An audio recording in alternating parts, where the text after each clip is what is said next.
Matilda is one of the best. Estes, Matilda, Rafaela, that's the 3 queen heroes. And they take away 2, and they take the Matilda for themselves. Might be an adjustment now para sa Blacklist International. Position 5, Haji might end up playing something like the Cho. Then have Venus play a position 4 hero. Unless they find another way to swap things around. Still keep... Oh, Hylos is a viable option now as a tank. And Hylos is a classic Venus hero. Your team is Gusto nila piliin yun. And mukhang sabi nila kami naman ang mag-glue. Glue already locked in for Blacklist International. Tingnan natin kung anong kasabay ng glue pick na to. And they're gonna go with the Brody. The Clint was still open for Blacklist International, but looks like they're putting priority over this Brody. BREN ESPORTS, they already have the Matilda. Pwede silang mag-ube playstyle dito considering that they have one of the ube heroes. Burst poke, ranged burst, yan ang hanapin ngayon dito ng BREN ESPORTS. They have the Matilda on their side, so they can actually go for a lineup that has an artillery main, pwede sila mag-Sparta, or just something who can poke from afar para maging safe sila with the damage output. Let's see what they pick. To go to the RT show. Your team is Lancelot. Lancelot will be the pickup here for BREN ESPORTS. And it worked out for Saksa in game number 1. Pero Lilia muli ang kukunin ni View for the mid lane. Ibig sabihin, position 5 Matilda ang ating makikita for BREN ESPORTS. And this is a lot of wave clear and damage already for the side of BREN. Wala pa tayo masyado nakikitang front line. At hindi na ako magtataka if ever Blacklist International ay magbaban ng Jawhead. Considering that Joy Boy is really known for his Jawhead plays way back. No. Those are viable options here. Blacklist International. What are they gonna pick up? Could be a mid laner first. Pwede nilang tapatan agad ang Lilia. Pwede silang kumuha ng pansakmat sa Lilia. Ano kaya ang kanilang ilalock in dito? The Aldos. Oh, wow. Another signature pick. Looking to be in the hands of Wise himself. Signature Aldous pick up para kay Wise. Having the Aldous and the Brody together, it will take a bit of time. Pero sa pag-ikot ni Wise, actually, the quote-unquote late game na hinahanap ng isang Aldous, parang ang bilis pag nasa kamay ni Wise. So, BREN ESPORTS have to be careful with giving the kills early on. They definitely don't want that. Kung yung engages nila parang delikado, it didn't go the way that they wanted, sila nag-engage. They have to be careful. Aldous will, or Wise will not be scared to go for that contract chase fate para makasecure lang ng kill and more stacks for himself. So with the Matilda and the Lancelot together, they might try to find opportunities to slow down the farm a bit of Aldous, either by taking Brock Ursas, kunin yung mga Kramer, yung mga maliit na camps, not essentially go for the deep invades. But at the same time, they can apply pressure onto the side lanes. If it is gonna be Lilia in the mid lane, having the Lilia, the Matilda, and then the Lancelot roaming together, that's a respectable amount of damage. Great crowd control as well na whatever side lane that they decide to go to, baka makahanap sila ng panalo doon. And BREN ESPORTS focusing their bans on Haji, taking away the Cho. Hindi na tayo magtataka kung tatanggalin din ang Edith para sa side ng BREN ESPORTS. They really want to focus on the playmakers of Blacklist International. Now Blacklist, 10 seconds more to choose their final ban. They're gonna take away the Alice na pwedeng gold lane option for BREN ESPORTS. And right now, Blacklist, they have a Brody, they have a Blue, they have an Aldos. They already have enough damage pagpasok natin ng mid to late game. Iisa nga lang kanilang front line, and usually you don't want to depend only on a glue if you want engage. Kailangan may isa ka pang papasok, di ba? Actually, baka maging position 5 tong glue na to kung hindi to magiging kung hindi XP laner. Bukas pa naman yung Pakito para sa Blacklist International. Pwede pa nila yun ibigay kay Dominic. Just have glue paired up with another mid laner. Sila yung magiging position 5 and 4 nyo. They can still shift things around. BREN ESPORTS cannot just look at that glue and say, magiging XP lane to or something. So yes, with Cother, they do end up taking the Edith away. So in a way, they're just trying to make sure they're taking away picks from Haji na pwede niya piliin. And now, pipili ng isang hero, Blacklist International, at pipili naman ng dalawa ang BREN Esports pagkatapos ng phase na to. Let's see kung ano idadagdag nila sa kanilang composition. They have long-range damage with the Brody, physical damage yun, and physical damage as well coming in from the Aldos. Melee range naman. Wala sila masyadong gitna na range. No? Kagura is still open. They want to have a high-impact mid-range burst mage na medyo safe din. Alam naman natin na EFAS talaga ang isang Kagura. Pero ang problema lamang ay sobrang dalang makahanap ng mage na kayang sumabay sa wave clear ng isang Lilia. Yeah. So the Kagura gets picked up. Last 2 picks for BREN Esports. Need a bit of a stronger front line or someone who can really help annoy the front line of BREN Esports. So they pick up the Clint. Yan yung maging marksman nila. XP laner, a sturdy one at that. Maging tank type na XP laner siguro. Or not really. Sabi ng BREN Esports, nope, we'll take up the Esmeralda. It's not the slow front to back type of play style, but para sa kanila, this is gonna be more than enough for them. But again, against an Aldos, you are in a timer. Kailangan mo tapusin yung laban bago umabot sa late game. Yeah, definitely. And itong lineup ng BREN Esports, no, pag sinabi mong all in talaga. Hindi to yung front to back na, ikaw na nga nagsabi na hindi siya yung front to back na klase ng lineup. This is something that really goes all in. Pagpasok ng Circling Eagle, sasabay na si Saksa with the Thorn Throws, Phantom Execution. Tuloy-tuloy na rin yan with the Falling Star Moon as well. BREN Esports definitely wants to go all in this fight. And now, Blacklist International locking up that Lolita. Really nice counter pick to the damage of that clip. Yeah, we'll be able to damage with the Clint, pero pretty much it's just gonna be the Clint. And then at the same time, dahil sa mga Numenon Energy Core na pwede ibigay ni Lolita, that shield, that's a lot of shield na pwede agawan dito ni Esme. If things don't go right here for Blacklist International, you're stealing shields away from the Kagura. She can give herself, Aldous can give himself a shield, Lolita can give himself a shield. This might end up becoming a really good game for the Esmeralda, for Granzu. But of course, there will still be a chance na kahit nakita din naman natin na mahirapan ulit ang Esmeralda dito ni Granzu if Blacklist International can play really well against it. Blacklist, they will need time.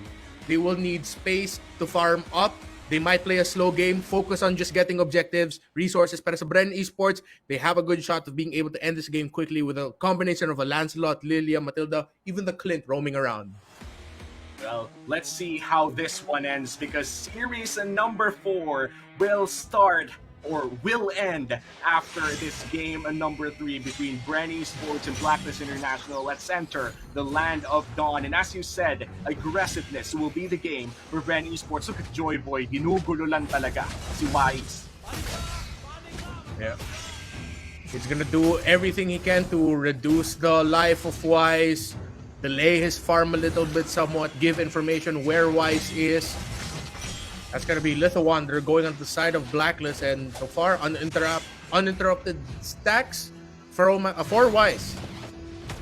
And I feel like this Lolita pick, no, as you said, Clint lang naman talaga ang babawasan niya ng damage, but I feel like this is more of an equalizer in terms of early to mid-game power para lang ma-prevent ang pwedeng power spike ng BREN Esports here as we see Wise trying to get his stacks early on. As you said earlier, Renmar, mabilis mag-stack to si Wise. Aabot kaya to sa first turtle? Or do you think turtles will be in the hands of BREN Esports similar to game 1 and 2? Well, I'm sure Wise will check the jungle of BREN Esports, yung Ursa. Oh yeah, there he is. He's going to the crab coin to check in on Rock Ursa. Yeah, he'll get it. And then now, he'll have time to go to the turtle still. There is information from the side of Blacklist where the roaming 5 and 4 are. At nakita dun, si Wise. Pero makakatakas naman siya dito. Yeah, at makakasapak pa ng isa kay Joy Boy. That's some free damage there. And now, Venus still playing that position 5. Now, this time around, we'll be playing that Lolita. Look at this. Saksa goes dashing in, dashing out. And the Thorn Rose doesn't actually land. The Phantom Execution gets a first blood. And looks like Turtle will be controlled once again by BREN Esports. Matapos, mapabagsak ang Queen. Good positioning here for Dominic. But Joy Boy and Few Di nila i-force yung pag-knockout doon sa purple buff. Turtle also not yet started for BREN Esports. Wala pang purple buff doon si Jago, so he had to go for that. So may chance ang Blacklist International mag-contest dito.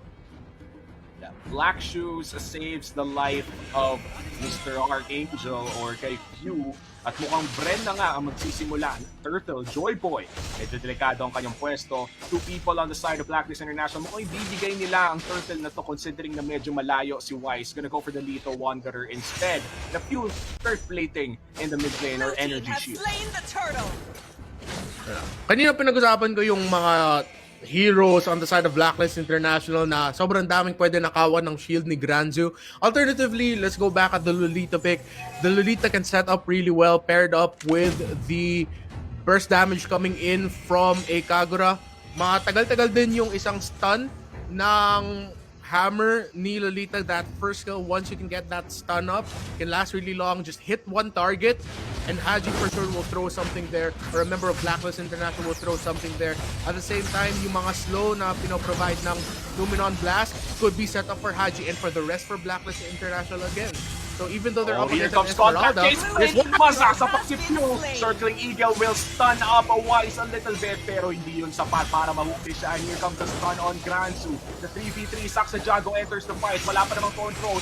Guiding Wind para makalapit ng konti. That's the reset ng Thorn Throws. Palabas, no? Palabas with the Phantom Execution. And now BREN Esports medyo lacking na sa damage. Wala na ang first damage na nanggagaling dito sa Lancelot at babagsak siya sa blue. That's 2 kills going to the hands of Blacklist International. full 5-man collapse. Instead of pushing the lane, sabi ni Dominic, sali nga ako dyan, I'ma help you out. We secure the kill there onto Saksa. Here comes Joy Boy at Medivh. Joy Boy, looks like they're going for the Queen here, pero nagtago lang sa Old Bush. Torn apart memory. That's the 3rd kill for Blacklist International. Mukhang maganda ang early game ng Blacklist, nakakasabay sa power spike ng BREN Esports. Again, the stuns coming in from the Lolita. The shield can block damage as well. You're blocking a good amount of damage coming in from the wisps of the Matilda. So, despite everything I said about the Esmeralda going up against the side of Blacklist International, Blacklist International has a lot of great tools to provide space for their back line. Oh no, BREN Esports, they actually get the Queen this time around. They're looking for Venus. One more shot could seal the deal, but here comes Wise, and they don't get the Queen. In fact, they even lose Saksa. And here comes the Luminon Blast. He can't even go near anymore. Granzu na ata ang sunod. It's a 2v1, pero nice guiding wind. Galing dito kay Joy Boy. And now Turtle will be secured by Blacklist International. The great escape from the Queen. Kala na nga na, like, same thing as you. I thought that would be it for Oh My Venus. But then, Oh My Venus able to get away. Nakatakas pa siya at ang mga miyembro ng Blacklist International naka-respond. Dominic at saka si Wise nakasali sa laban. 1 kill there for Wise already. What a rotation, what a response. Galing sa Blacklist International. And Blacklist International, they were in the receiving end of plays, pero nakukontra nila ang mga plays na nanggagaling sa BREN Esports. And kudos to BREN Esports, of course. Alam nila yung power spike nila, alam nila na kailangan sila yung nagiging agresibo sa ganitong oras. Pero dahil sa mga slight micro errors na nakikita natin, ay Blacklist International ang mga nanalo sa mga fights na lang.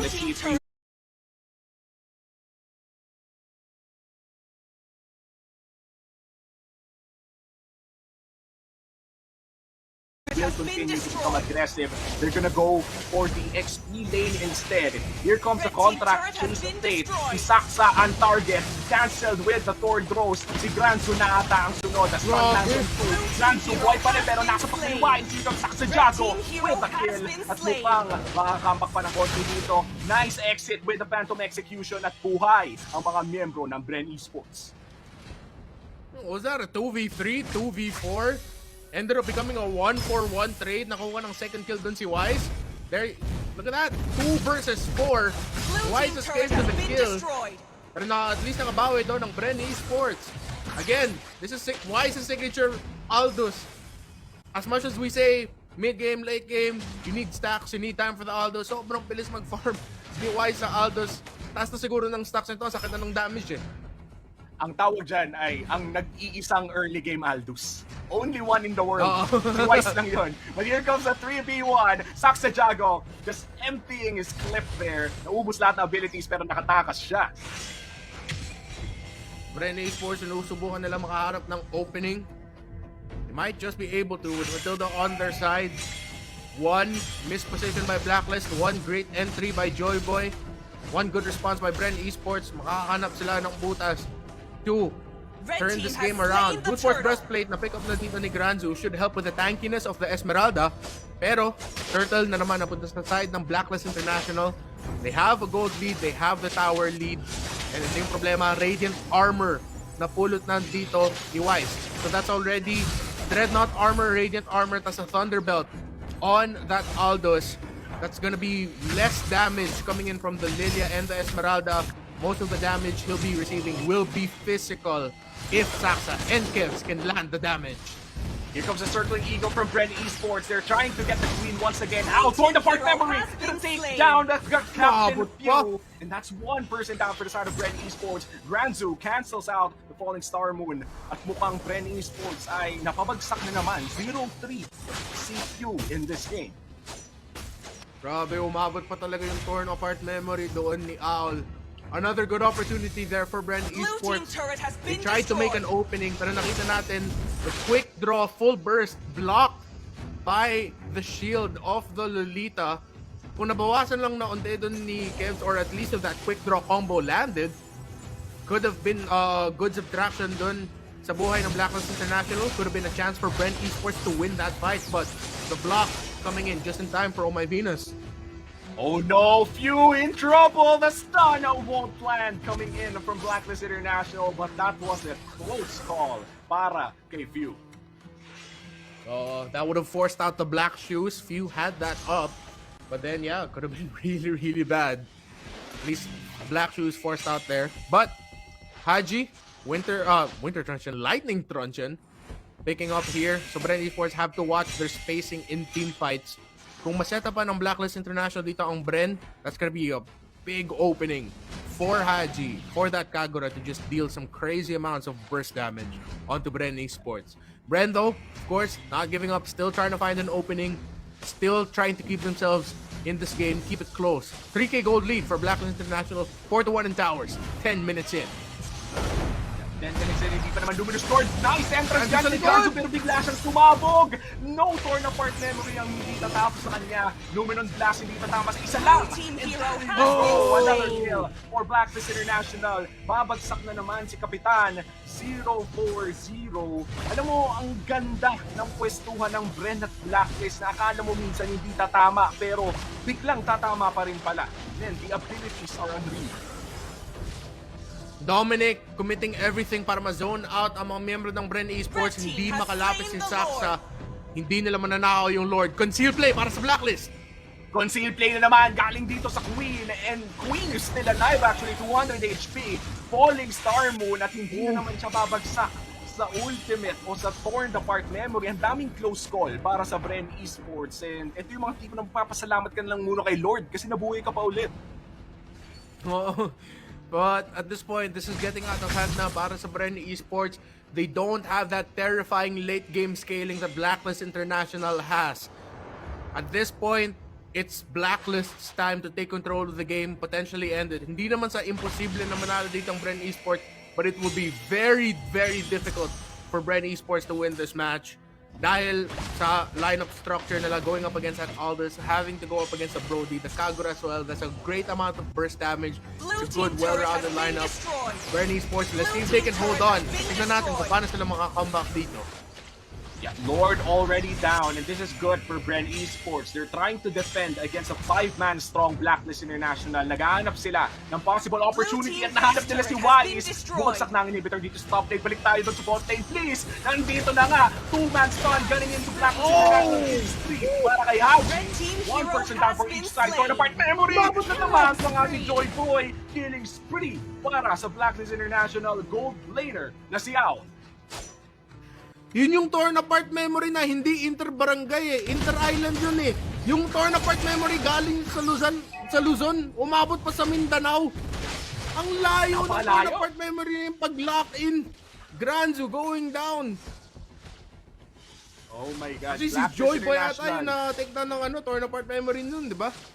Oh, si Joy Boy yung natamaan nung torn apart memory. Nakala mo nga buhay na ulit siya kasi 3 beses na nating nakikita na bitin ng isang stock palagi. Pero sabi ni Owl, alam mo, sige, natuto na ako. Konting pasensya pa. And that was perfectly executed, no? Ito na nga, bot lane, Blue team 6 base forces the turret Black has been Shoes. destroyed. Bagsak ang inhibitor turret. Mid lane na lang ang natitira para sa BREN Esports. Gusto pa ba nilang labanan to? Look at the damage coming in from the Clit. Mukhang online na nga ang Clit si Kevsu dito. Blacklist International, very low HP. They need to recall and regenerate. And BREN Esports, this is breathing time for them. A little bit of breathing room for Bren. 8k gold lead for Blacklist. Bren still holding on. One mistake from Blacklist International. One counter engage from BREN Esports. They might be able to get a pick off.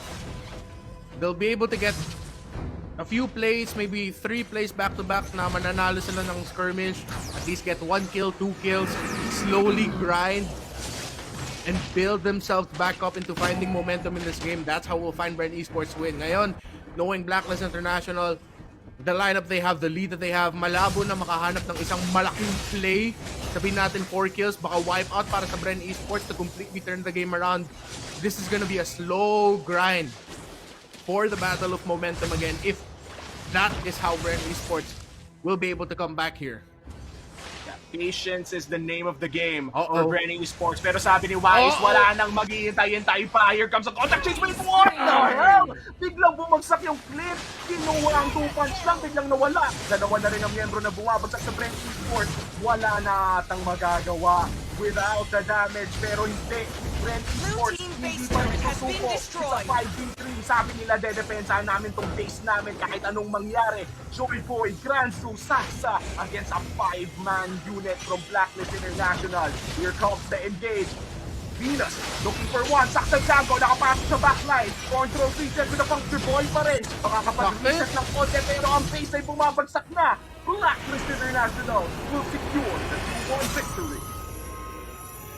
Blacklist Victory! International wins the Battle of Titans, the Battle of World Champions. And Blacklist advance to the upper bracket, sending BREN Esports down